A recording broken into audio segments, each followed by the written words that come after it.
has a price, but the price for access to the inauguration is quite high. Dozens of DC hotels are offering inauguration packages. The most expensive is around $350,000. One of those packages includes a round-trip helicopter ride from New York to DC. Another features 2 butlers and a $25,000 Saks shopping spree. On top of this, a handful of tech bros have donated millions to Trump. OpenAI's Sam Altman, Meta and Google donated $1 million apiece within the last couple of months. Amazon and Apple have also dished out some dollars. Biden's inaugural fund raised around $60 million. Trump so far has racked up at least $170 million. Some of Biden's donors included Lockheed Martin, Boeing, and Pfizer. Forbes is reporting that Trump is redirecting inaugural funds to his PAC, which Forbes says Trump can use for personal expenses. There's nothing really too novel here. Inaugural committees raising a lot of money. Businesses want Taking advantage. Well, they want to, stay in the good grade. They want to have a minimal amount of at least friendly repertoire with the administration, whether it's Democrats or Republicans. We've talked a lot recently about the swing to the right. I think that is occurring in the tech space with Elon very much leading the way, and now Mark Zuckerberg, I don't know, maybe even Jeff Bezos, not wanting to do the endorsement of Kamala Harris. The tech sector anticipating a Trump win and trying to get kind of back in his good graces. But some of this is really kind of just, par for the course, or wanting to, I don't know that any of this, specifically with the inauguration stuff, is really beyond how things usually work, but you might know more information than I do. I mean, I think that part of the issue is just that the vast sums of money that just sort of sluice around the political system, and I think that those are often, they're often an entry point to sort of low-level corruption, in the sense of people getting a hearing for their arguments that others who don't have, $1 million to drop on an inauguration don't get. It is by no means solely a Republican problem. I think the corporatization of American politics is a fundamentally bad thing.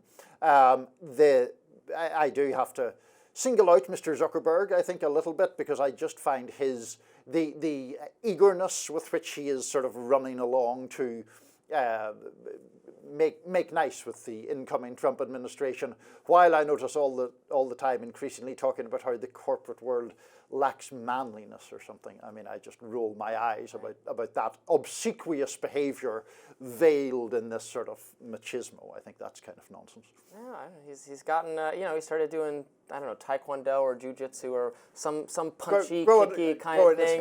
He's surfing. He grew out his hair. He looks good. He's found a look that works for him. In my view, found a look that works for him, but he's also found a pathway to.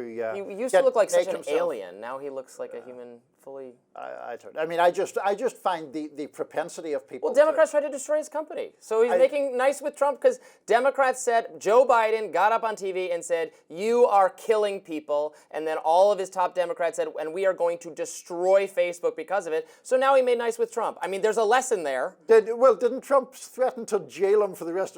For some long period or something?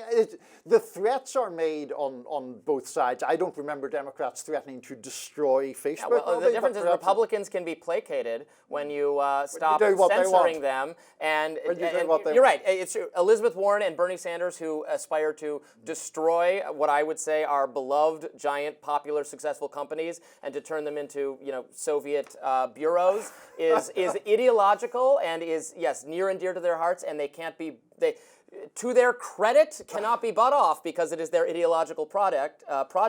And now the tech sector is realizing that again and is pivoting to the right. That, if we stop censoring Republicans, if we're nice to Trump, we will not get regulated out of existence. We can't do that with Democrats and progressives because their ideology is to destroy us. They have learned that, and I hope they never unlearn that lesson again. There are absolutely genuine concerns to be worried about concentration of power and concentration of wealth and concentration of corporate power, and I think being concerned about those things does not mean you want to fly the hammer and sickle or give everyone turnip soup. But you, sir, are steel-manning the argument in the, yes, can we be concerned about corporate power or corporate consolidation? Right. Yes, of course. But the Bernie-Elizabeth Warren line is just like a cavalier, just is the assumption that these companies can and should and must be destroyed. Like without, like that is their standpoint now, that they all have to go. It is obscene for any of them to exist, and they all need to be terminated. And I think that is the straw man position, that, well, of course,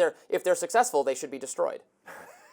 I don't know. I mean, I just think we have a fundamentally different view on these issues. Well, and I you're think doing a good job of representing the left chair. Likewise, and a staunch defense of the billionaire class from you as well. So I'm glad to see that. Yeah. Well, I don't think either of us will be taking advantage of the $350,000 butlers and Saks shopping street. What is Saks, a jewelry store? I think it's a general department store, but I may.